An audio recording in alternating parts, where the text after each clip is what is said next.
إن الحمد لله نحمده ونستعينه ونستغفره ونعوذ بالله من شرور أنفسنا ومن سيئات أعمالنا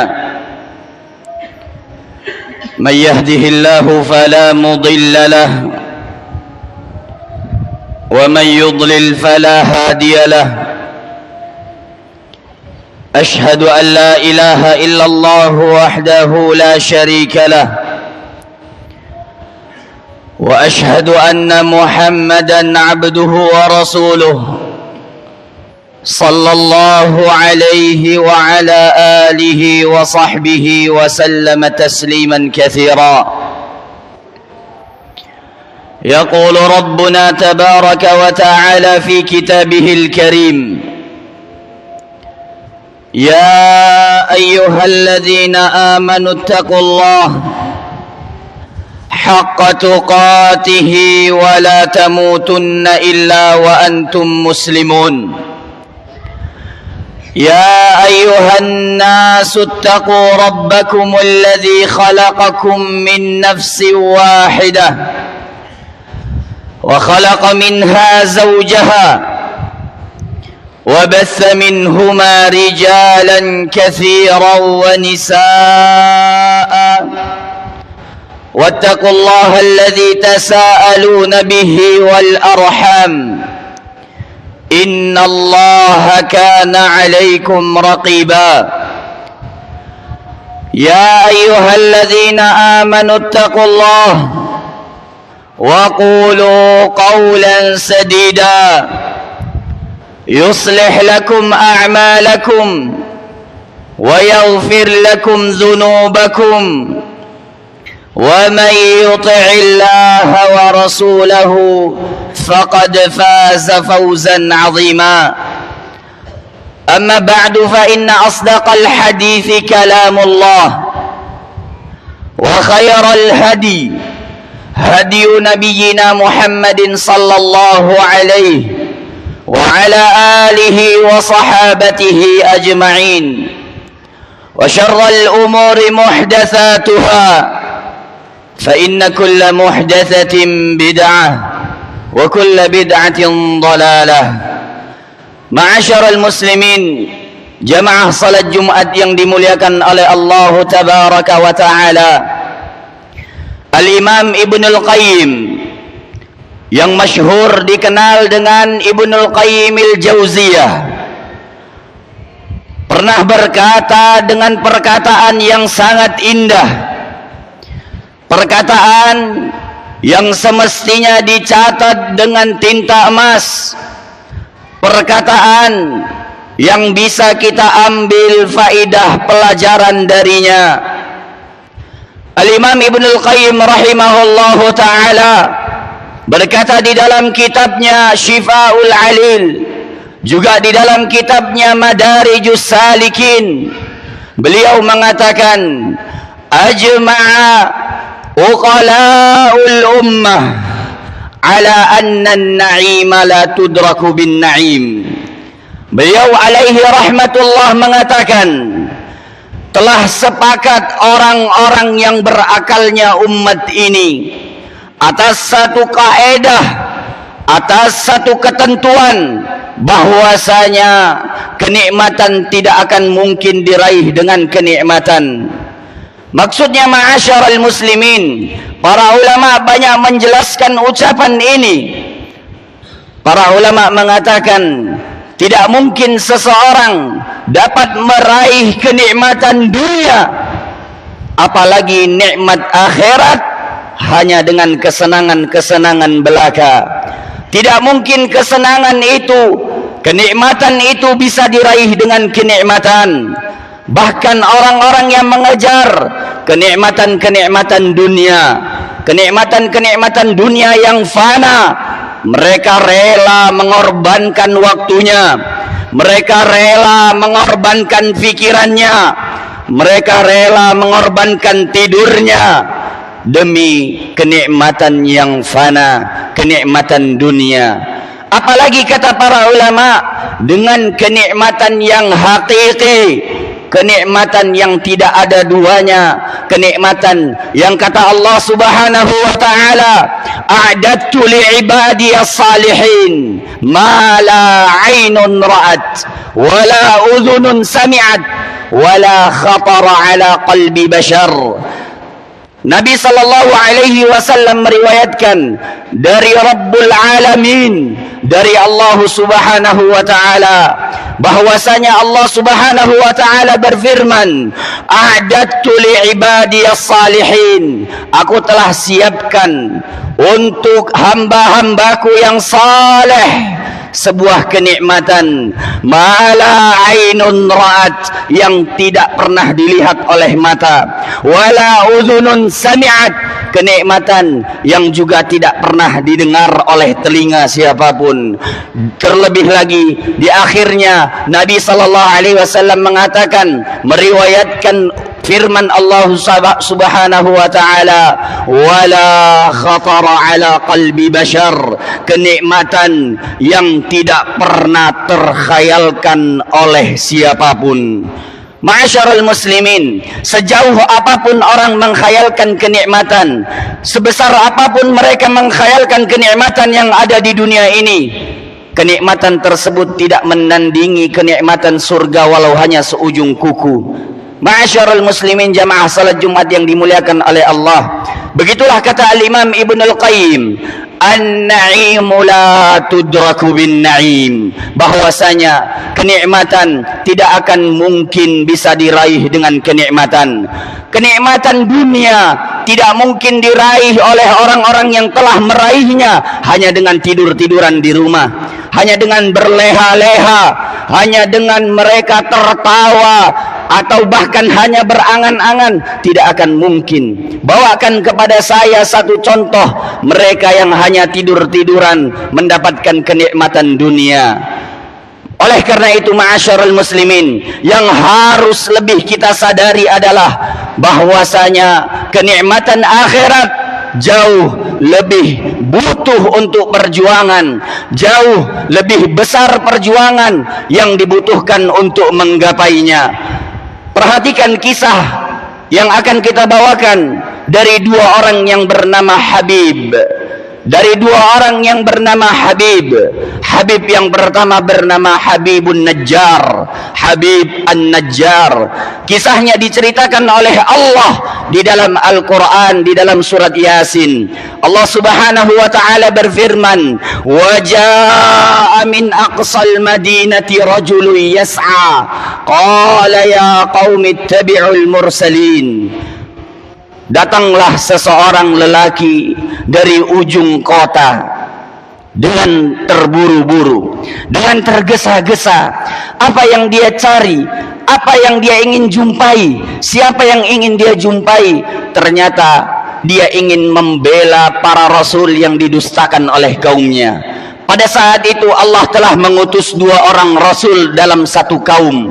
Rasul pertama datang lalu mengatakan, ubudullah, sembahlah Allah Subhanahu wa ta'ala, ma'alakum min ilahin ghairuh, kamu tidak memiliki Tuhan yang benar-benar berhak disembah kecuali hanya Allah Subhanahu wa ta'ala. Namun kaum tersebut mendustakannya, bahkan menjadikannya bahan olok-olokan. Kemudian Allah utus Rasul yang kedua pada satu kaum di satu tempat itu untuk membantu Rasul yang pertama, dan hasilnya juga sama. Mereka mendustakan Rasul tersebut, bahkan mereka jadikan bahan olok-olokan. Lalu Allah Subhanahu wa ta'ala utus Rasul yang ketiga di satu waktu, di satu tempat kepada kaum yang sama. Maka tetap apa yang mereka lakukan kepada Rasul yang sebelumnya, mereka mendustakan dan mereka jadikan Rasul-Rasul tersebut sebagai bahan olok-olokan. Bahkan pada akhirnya mereka semua menyiksa para Rasul itu dan membunuhnya. Sebelum terjadi hal itu disebutkan di dalam Al-Quran, wa jaa'a min aqsal madinati rajulun yas'a qala ya qaumi ittabi'ul mursalin. Seseorang laki-laki ini datang dari jauh-jauh kota, datang dari kota yang sangat jauh di ujung kota. Dia datang untuk membenarkan Rasul ini. Dia katakan, wahai kaumku, wahai masyarakatku, wahai tetangga-tetanggaku, ikutilah para rasul ini. Mereka adalah orang-orang yang jujur. Kata Allah Subhanahu wa taala melanjutkan ucapannya, ittabi'u man la yas'alukum ajra wa hum muhtadun. Ikutilah mereka, para rasul yang tidak meminta dari kalian balasan apapun, tidak meminta dari kalian balasan dunia apapun. Ikutilah mereka. Mereka adalah orang-orang yang telah Allah Subhanahu wa taala berikan petunjuk. Lalu mereka pun menginterogasi seseorang laki-laki ini, dan mereka ikutkan dia pada golongan rasul tadi, sehingga mereka siksa, mereka pukuli, mereka hancurkan tubuhnya, sampai disebutkan di dalam kitab-kitab tarikh, ketika mereka menginjak-injak laki-laki ini, keluarlah seluruh isi tubuhnya. Keluarlah seluruh isi tubuhnya. Perhatikan ma'asyarul muslimin, apa balasan yang Allah berikan kepada orang ini, terlebih kepada rasul-rasul tadi. Allah Subhanahu wa taala menyebutkan di dalam surat Yasin, inni amantu bi rabbikum fasma'un. Pesan terakhir dia katakan kepada kaumnya sebelum wafatnya, sesungguhnya aku beriman kepada Allah Subhanahu wa taala, tolong dengarkan aku, tolong ikuti aku, yakinlah kepadaku kalau aku adalah orang yang beriman kepada Allah Subhanahu wa taala. Lalu Allah sebutkan, qila dkhulil jannah, dikatakan kepada lelaki tadi, masuklah engkau ke surga Allah Subhanahu wa taala.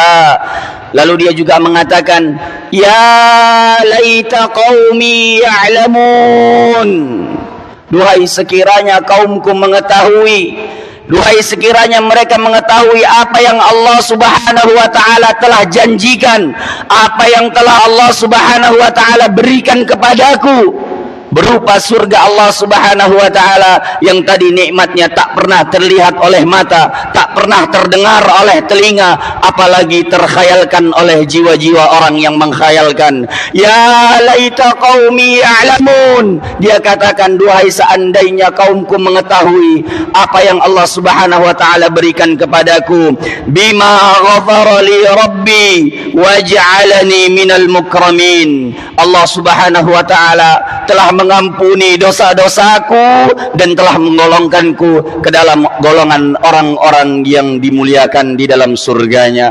Ma'asyaral muslimin, lihatlah, butuh perjuangan untuk menggapai kenikmatan yang hakiki, butuh perjuangan yang besar untuk menggapai kenikmatan yang hakiki. Kisah yang kedua dari seseorang tetap yang bernama Habib, namun hal ini terjadi dengan sahabat Nabi sallallahu alaihi wasallam yang bernama Habib bin Zaid. Ketika di akhir-akhir hidupnya Rasulullah sallallahu alaihi wasallam, muncul dua orang pendusta pengaku sebagai rasul selain Nabi kita Muhammad sallallahu alaihi wasallam. Yang pertama berasal dari kota San'a yang bernama Al-Aswad Al-Ansi.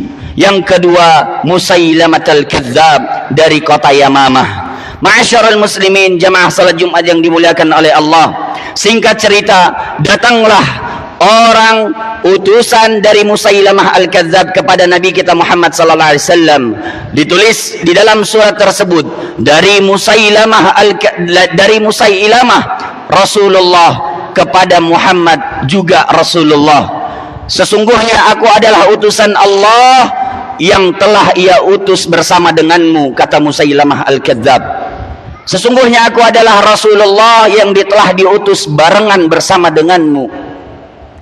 Oleh karenanya, bagilah dua kekuasaan, tanah Arab sebagiannya untukmu dan Quraisy, dan sebagiannya lagi untukku dan kaumku.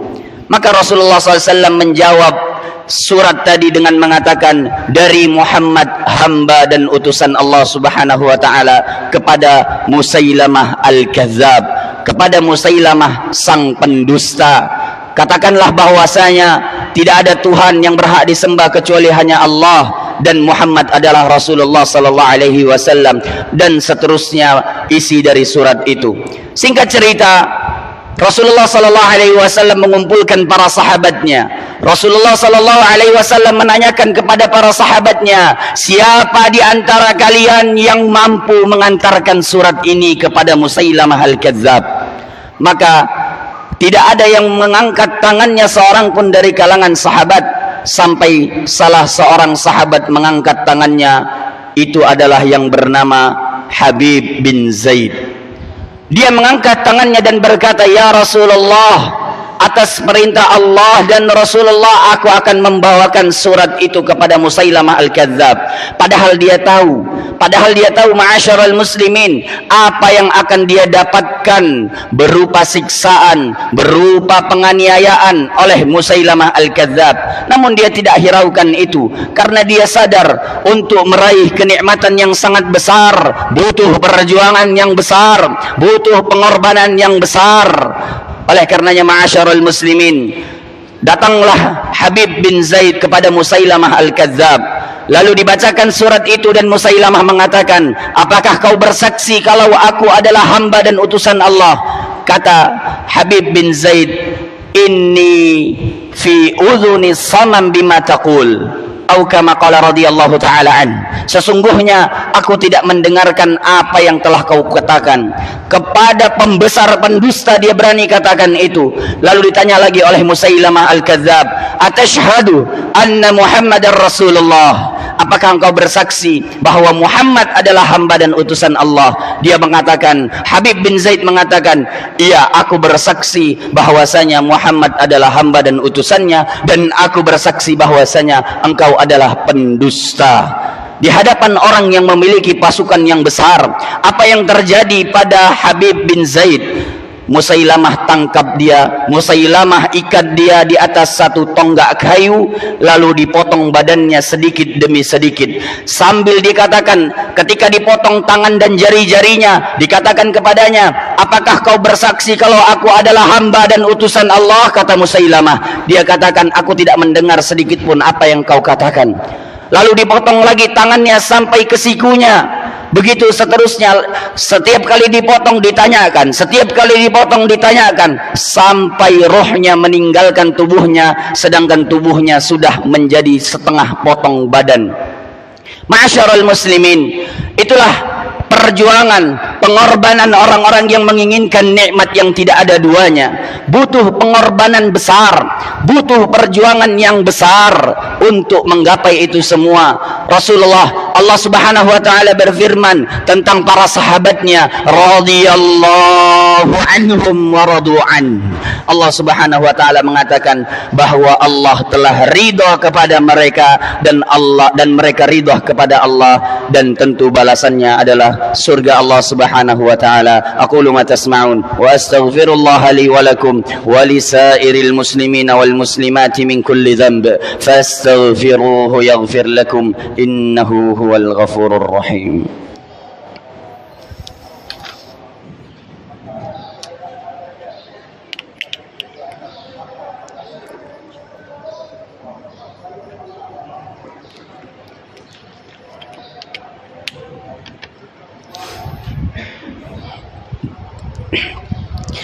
Alhamdulillah wahda, wassalatu wassalamu ala man la nabiyya wa la rasula ba'dah. Ashhadu an la ilaha illallah wahdahu la syarika lah, wa ashhadu anna Muhammadan abduhu wa rasuluh, sallallahu alaihi wa ala alihi wa sahbihi wa sallama tasliman katsira.